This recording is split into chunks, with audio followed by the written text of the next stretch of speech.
नमस्कार, स्वागत है आप सभी का। मैं हूं प्रीति सिंह और अब शुरुआत करते हैं मुख्य समाचारों के साथ। इजराइल दूतावास के पास कल हुए विस्फोट के सिलसिले में एनएसजी की टीम आज घटनास्थल की जगह पहुंची और धमाके में इस्तेमाल विस्फोटक के बारे में सबूत इकट्ठा किए। दिल्ली पुलिस क्राइम ब्रांच की टीम भी बम ब्लास्ट केस की जांच कर रही है। समाचार एजेंसी ANI ने दिल्ली पुलिस के हवाले से बताया कि दिल्ली पुलिस की स्पेशल सेल कल की घटना के सिलसिले में राजधानी में रह रहे कुछ विदेशी नागरिकों से पूछताछ कर रही है। इस बीच इजराइल के राजदूत रॉन मल्का ने दिल्ली में इजरायली दूतावास के पास हुए धमाके को आतंकी हमला करार दिया। न्यूज एजेंसी PTI से बातचीत में उन्होंने कहा कि इस हमले को आतंकी हमला मानने के पर्याप्त कारण है। पिछले कुछ हफ्तों से खुफिया जानकारी के आधार पर अलर्ट को बढ़ाया गया था। Well, the investigation is ongoing, still gathering all the pieces and the evidence that we get from the scene and pieces of information from all over. There is a full collaboration between the Indian authorities and the Israeli authorities. And as of now, our assumption, strong assumption, that it is a terror attack that targeted the Israeli embassy. Fortunately, as you mentioned, nobody was hurt and all the diplomats and their families are safe. 26 जनवरी को किसान tractor rally के दौरान लाल किले पर हुई हिंसा की जांच जारी है। इस बीच आज फॉरेंसिक विशेषज्ञों की एक टीम ने लाल किला पहुंचकर सैंपल्स को कलेक्ट किया।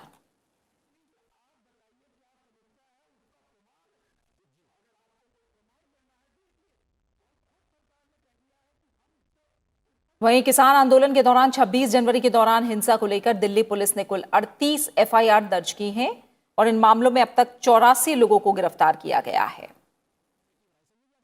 इस बीच केंद्रीय गृह मंत्रालय ने 31 जनवरी को रात 11 बजे तक के लिए सिंघू, गाजीपुर, टिकरी बॉर्डर और उनके आसपास के इलाकों में इंटरनेट सेवाओं को अस्थायी रूप से बंद करने का आदेश दिया है।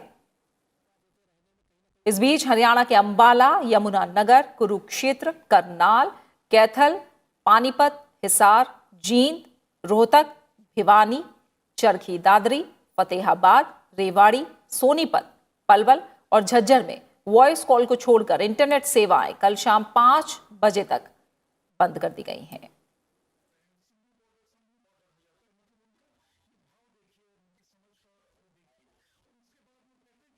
संसद के बजट सत्र के लिए बुलाई गई सर्वदलीय बैठक में प्रधानमंत्री नरेंद्र मोदी ने साफ किया कि कृषि सुधार कानून पर बातचीत के जरिए ही समाधान निकलेगा और सरकार खुले मन से बातचीत के लिए हमेशा तैयार है। उन्होंने कहा कि सरकार का रुख वैसा ही है जैसा 22 जनवरी को था और कृषि मंत्री की ओर से दिया गया प्रस्ताव अभी भी कायम है। उन्होंने सभी दलों से संसद की कार्यवाही के सुचारू संचालन के लिए सहयोग की अपील करते हुए कहा कि सरकार संसद में हर मुद्दे पर बहस के लिए तैयार है। छोटे दलों को ज्यादा वक्त मिले, इसके लिए प्रधानमंत्री ने बड़े दलों से सदन की कार्यवाही को बाधित होने से बचाने की अपील की। प्रधानमंत्री नरेंद्र मोदी की अध्यक्षता में शनिवार को सर्वदलीय बैठक हुई। इसमें प्रधानमंत्री नरेंद्र मोदी ने वीडियो कॉन्फ्रेंसिंग के जरिए सभी दलों के नेताओं से संसद के बजट सत्र में सरकार के विधायी कामकाज से जुड़े मुद्दों पर चर्चा की। बैठक में प्रधानमंत्री ने कहा कि सरकार कृषि सुधार कानून पर खुले मन से बातचीत से समाधान निकालने के लिए हमेशा तैयार है। प्रधानमंत्री ने जोर देकर कहा कि सरकार किसानों के एक फोन पर चर्चा के लिए तैयार है। उन्होंने कहा कि केंद्रीय कृषि मंत्री नरेंद्र तोमर ने जो प्रस्ताव दिया था, केंद्र सरकार आज भी उस पर बरकरार है। डिस्कशन के लिए, नेगोशिएशन के लिए 22nd, 23rd को हमारा एग्रीकल्चरल मिनिस्टर श्री नरेंद्र सिंह तोमर जी ने जो उन्होंने ऑफर किया था, हम डिस्कशन के लिए तैयार है। अगर आप डिस्कशन फर्दर कंटिन्यू चाहते हैं तो मैं एक फ़ोन कॉल पे अवेलेबल हूँ। जो स्टेटमेंट जो उनको कम्युनिकेट किया गया था, दैट स्टिल स्टैंड्स गुड। बैठक में लगभग सभी दलों के सदस्यों ने हिस्सा लिया। प्रधानमंत्री ने सभी दलों से संसद के सुचारू संचालन में सहयोग की अपील की। उसमें ज़्यादा चर्चा लोकसभा में बिल के अलावा हो जाए, ये तो डिमांड अपोजिशन पार्टी ने की है और सरकार इसके लिए सहमत है। और फार्म बिल के बारे में वगैरह फार्मर्स का इशू के बारे में चर्चा होना चाहिए, ये भी डिमांड उन्होंने रेज किया है। उसके लिए भी हम सहमत। माननीय प्रधानमंत्री जी ने कहा कि हम सब मिलके हम जो कंट्रीब्यूट कर सकते हैं उसके लिए सब मिलके प्रयास करना चाहिए। उसके लिए जो कुछ भी चर्चा आप करना चाहते हैं उसके लिए सरकार तैयार है।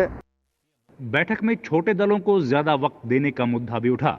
इस पर प्रधानमंत्री ने सहमति जताते हुए कहा कि ऐसा तभी मुमकिन होगा जब सभी दल मिलकर सदन में कार्यवाही में अवरोध पैदा नहीं होने दें। इसके लिए छोटे पार्टियों को समय ज़्यादा मिलना चाहिए, ये डिमांड किया।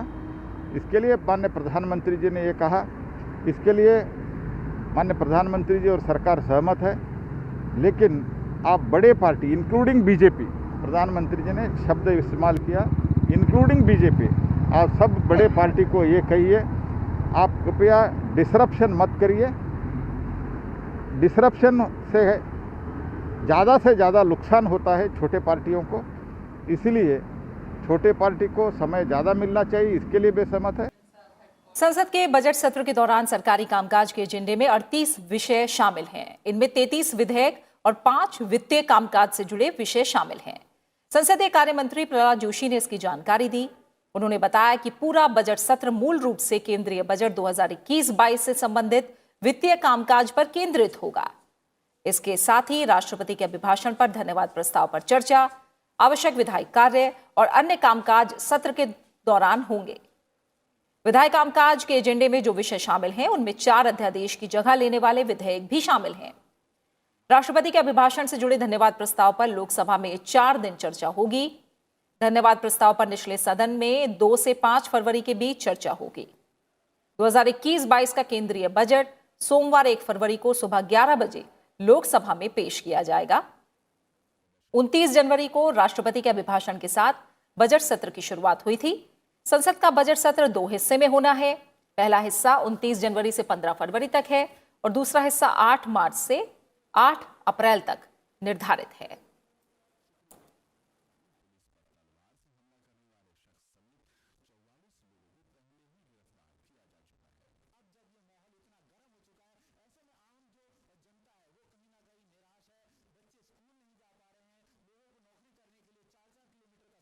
संसद के बजट सत्र 1 फरवरी को वित्त मंत्री निर्मला सीतारमण लोकसभा में सुबह 11 बजे वित्त वर्ष 2021-22 का आम बजट पेश करेंगे।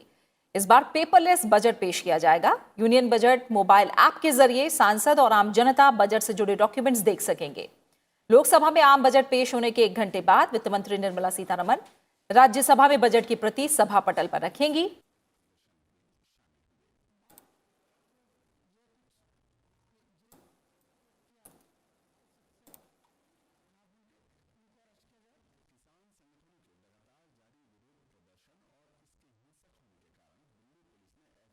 एनडीए की बैठक को संबोधित करते हुए प्रधानमंत्री नरेंद्र मोदी ने कहा कि कोरोना महामारी के बाद एक नई विश्व व्यवस्था आकार लेने वाली है और भारत को इस उभरती हुई नई विश्व व्यवस्था में एक बड़ी भूमिका निभानी है।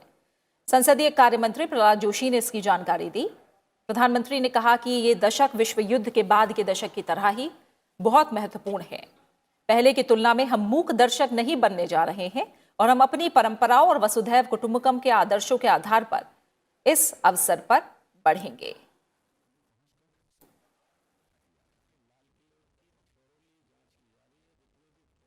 देश ने आज राष्ट्रपिता महात्मा गांधी को उनकी 73वीं पुण्यतिथि पर श्रद्धांजलि अर्पित की।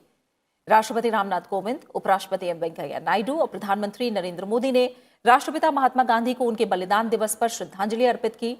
आज ही के दिन 1948 में महात्मा गांधी की गोली मारकर हत्या कर दी गई थी। इस दिन को शहीद दिवस के रूप में भी मनाया जाता है। कृतज्ञ राष्ट्र आज राष्ट्रपिता महात्मा गांधी को याद कर रहा है। इस मौके पर बापू के समाधि राजघाट पर विशेष कार्यक्रम आयोजित किया गया। राष्ट्रपति रामनाथ कोविंद ने श्रद्धांजलि अर्पित की।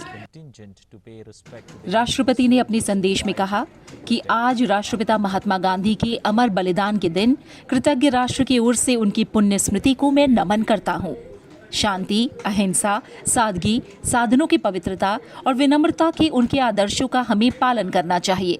आइए हम उनके द्वारा दिखाए गए सत्य और प्रेम के मार्ग पर चलने का संकल्प लें। उपराष्ट्रपति एम वेंकैया नायडू ने राजघाट पर महात्मा गांधी को नमन किया। उन्होंने अपने संदेश में कहा है कि गांधी जी ने शांति, अहिंसा और आत्म बलिदान की अलख जगाई। उन्होंने कहा है कि गांधी जी ने अपने विचारों और कार्यों से विश्व पर अपनी अमिट छाप छोड़ी। प्रधानमंत्री नरेंद्र मोदी भी महात्मा गांधी की पुण्यतिथि पर सुबह राजघाट गए और राष्ट्रपिता को श्रद्धा सुमन अर्पित किए। प्रधानमंत्री ने कहा कि बापू के आदर्श आज भी करोड़ों लोगों को प्रेरणा देते हैं।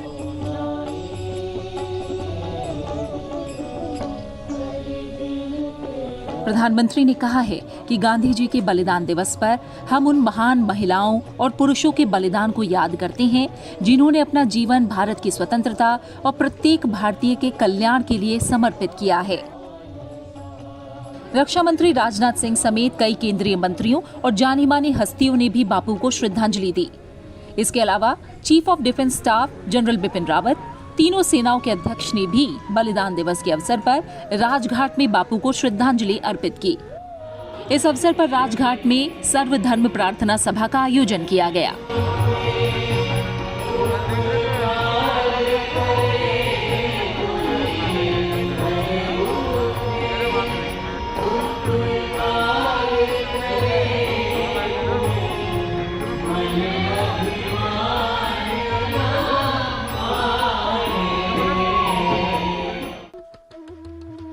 गांधी जी की पुण्यतिथि पर देश भर में प्रार्थना सभाओं का आयोजन करके उन्हें श्रद्धांजलि दी गई और देश की आजादी में उनकी भूमिका को याद किया गया।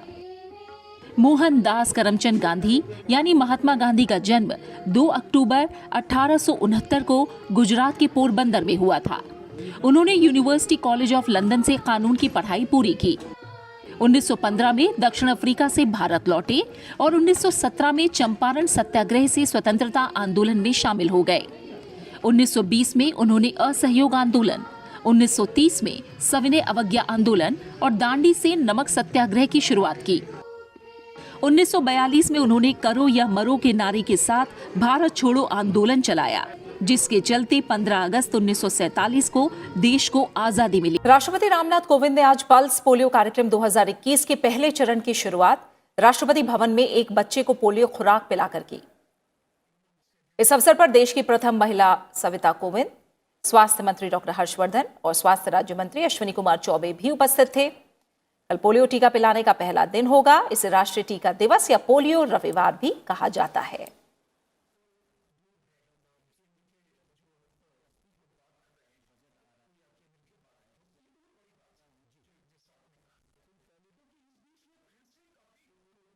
केंद्रीय स्वास्थ्य सचिव राजेश भूषण ने आज वीडियो कॉन्फ्रेंसिंग के माध्यम से राज्यों और केंद्र शासित प्रदेशों के स्वास्थ्य सचिवों और एनएचएम-एमडी के साथ कोविड टीकाकरण की स्थिति की समीक्षा की।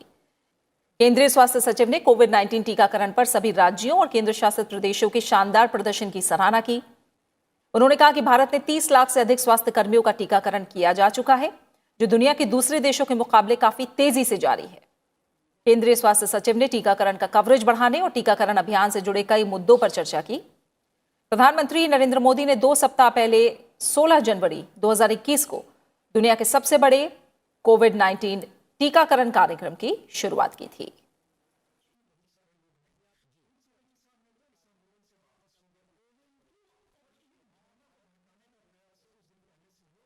भारत ने अपने कोविड-19 टीकाकरण अभियान को भी काफी आगे बढ़ाया है। पिछले 2 दिनों से 5.7 लाख से अधिक लोगों को सफलतापूर्वक टीका लगाया गया है। कोविड-19 के खिलाफ देशव्यापी टीकाकरण अभियान के तहत 30 जनवरी 2021 को सुबह 8 बजे तक 35 लाख से अधिक लाभार्थियों का टीकाकरण हो चुका है।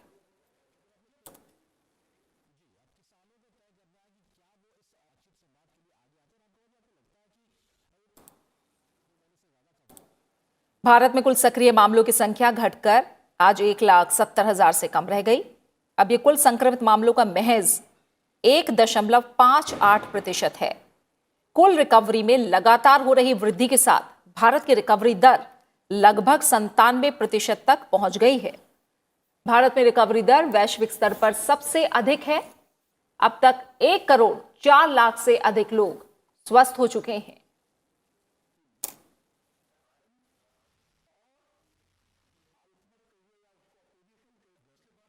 और इसी के साथ फिलहाल इस बुलेटिन में इतना ही, लेकिन चलते चलते एक बार फिर आपसे अपील, कोरोना महामारी के खिलाफ पूरा देश एकजुट होकर लड़ रहा है। आप भी हमारे साथ सुरक्षा और बचाव के एहतियाती उपायों का संकल्प लें। अपना मास्क अच्छी तरह से पहने, 2 गज की दूरी का पालन करें, सुरक्षित दूरी बनाए रखें, साथ ही हाथों को बार बार धोएं।